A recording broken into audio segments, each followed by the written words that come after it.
Itu eh, bentuk dari sedukut dari typical evolutionary algorithm.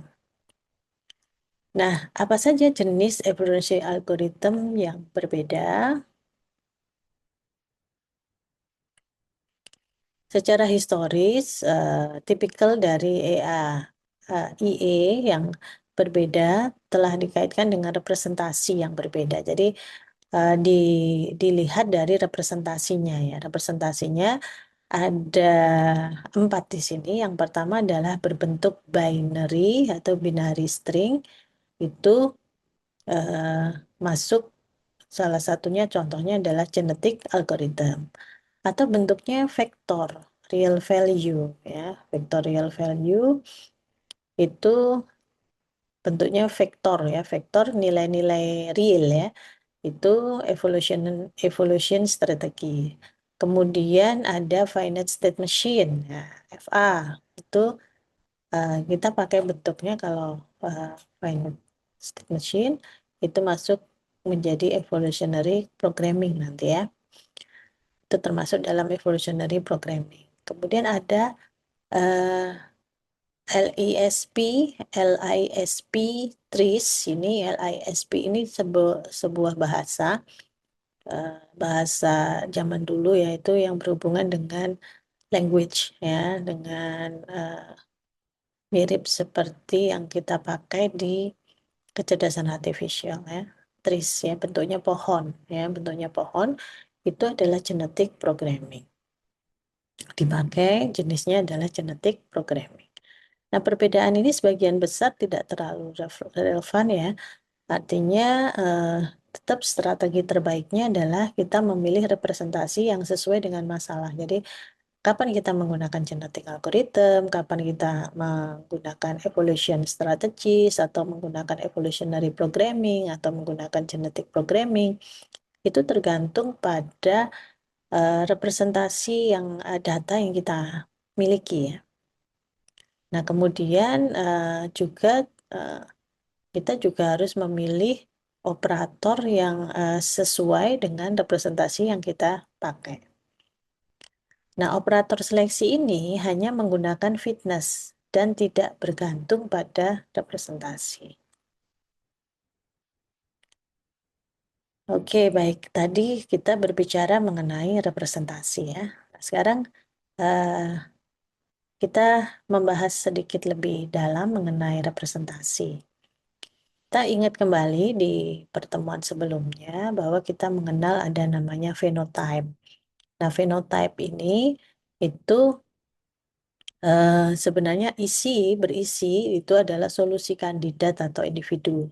Solusi kandidat atau individu itu ada di ruang yang disebut dengan phenotype. Eh, solusi atau kandidat individu ini itu dikodekan dalam kromosom. Ini dalam bentuk kromosom-kromosom dan dia kromosom kalau bentuknya kromosom itu dia sudah masuk ke dalam bentuk atau ruang genotype. Nah, di sini itu ada proses yang disebut dengan encoding, pengkodean, dan decoding. Encoding itu adalah eh, bagaimana merepresentasikan phenotype menjadi genotype. Ya. Kemudian kebalikannya, decoding itu membalik kembali ke bentuk aslinya gitu ya. Itu adalah merubah dari genotype menjadi phenotype. Jadi kromosom ya, kita kembali mengingat yang sebelumnya itu mengandung gens ya yang berada dalam biasanya itu posisinya itu disebut dengan loci atau kalau loci itu banyak, kalau singular atau cuman satu itu locus ya. Dan mempunyai sebuah nilai yang disebut dengan alele. Gitu. Kemudian tujuannya adalah menemukan optimum global. Artinya kita menemukan optimum global dibandingkan dengan optimal lokal. Setiap solusi yang layak itu harus direpresentasikan ke dalam ruang genotype. Nah, itu model dari representasi ya. Selanjutnya, bagaimana mengevaluasi atau menghitung fungsi fitnessnya, di mana evaluasi fungsi atau fungsi fitness itu merupakan persyaratan eh, bahwa populasi itu harus beradaptasi ya, dengan fungsi kualitas atau fungsi tujuannya. Ya. Kemudian sebuah fungsi atau fungsi fitness itu tadi itu bernilai real untuk setiap phenotype ya yang membentuk dasar untuk melakukan seleksi. Semakin banyak nilai yang berbeda itu semakin baik. Jadi semakin random, semakin bervariasi itu semakin bagus. Nah, kalau kita berbicara dengan fitness yang dimaksimalkan, artinya kita mau mencari dalam fungsi itu memaksimalkan fungsi gitu ya, mencari yang optimumnya itu adalah maximize. Nah, beberapa masalah mungkin paling baik diajukan sebagai masalah minimalis. Jadi, eh, secara komputasional itu maksudnya itu biasanya prosesnya adalah untuk proses meminimalisasi atau meminimize. Contohnya kalau di eh, mesin learning itu meminimalkan error gitu ya.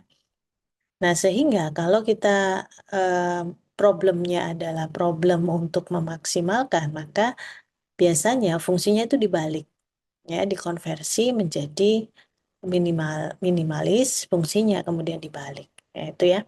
Itu ya kalau kita nanti akan menggunakan evaluasi dengan menggunakan fungsi fitness. Nah, kemudian populasi.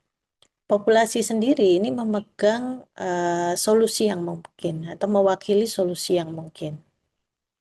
Biasanya dia memiliki ukuran yang tetap. Jadi kita populasi itu asumsinya itu tidak bisa bertambah, tidak bisa berkurang. Jadi fix gitu ya. Jadi dalam satu wadah gitu, misalkan ada 10 kelereng di awal ya nanti di akhir juga ada 10 kelereng.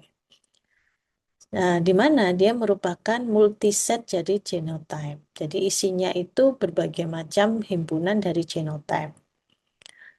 Nah, beberapa fungsi eh, algoritma evolutionary yang canggih itu juga menggunakan atau mematenkan gitu struktur dari spasial pada populasi tertentu dengan menggunakan grid. Jadi seperti menggunakan matrik gitu ya, menggunakan matrik kotak-kotak gitu ya.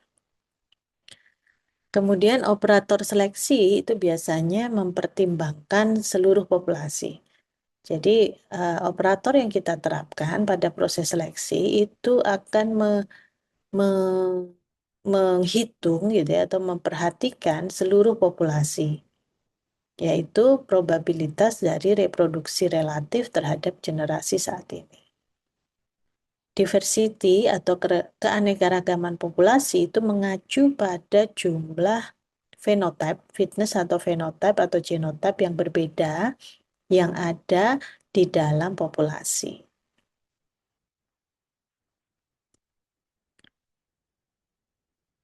Nah, kemudian seperti apa sih mekanisme dari parent selection?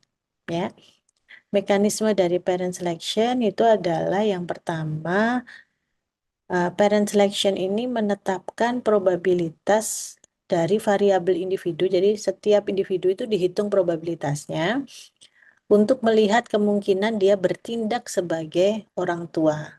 Ya, tergantung pada fitness mereka. Ini maaf, ini bukan kebugarannya, tapi fitnessnya, fitness mereka, nilai fitness mereka.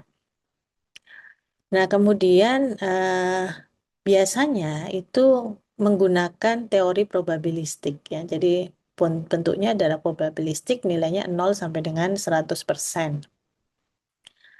Atau 0 kalau sampai 1 kalau kita menggunakan tanpa persen ya.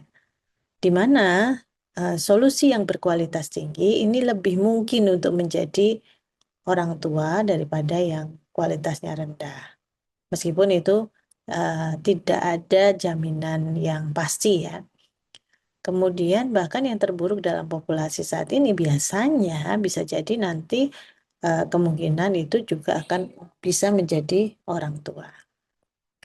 Kemudian sifat stokastik ini dapat membantu melepaskan diri dari lokal optima. Artinya dalam proses menemukan global optimum itu biasanya kita terjebak di dalam lokal optimum, ya.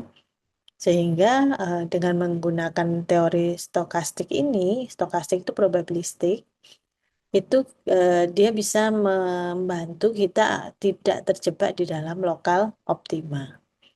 Mungkin sedikit gambaran,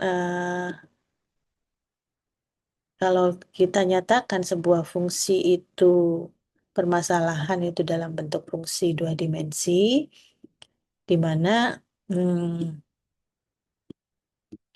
fungsi itu bentuknya misalkan seperti ini. Nah, kalau kita mencari eh, yang paling minimum, gitu ya, yang paling minimum itu yang ini kan ketemunya. Nah, ini disebut dengan global optimum, ya, global optimum. Sedangkan ini kan ada lembah-lembah yang lain yang juga rendah gitu ya. Nah, ini itu disebut dengan lokal optimum, ya. Jadi bisa jadi pada saat pencarian nilai minimum tuh dia melewati ini, nah, dia bisa terjebak di lokal optimum yang di sini, sehingga ini dianggap sebagai solusi. Padahal solusinya lebih ke sini lagi, seperti itu. Makanya metode stokastik ini dapat membantu melepaskan diri dari kondisi yang lokal optimum tadi.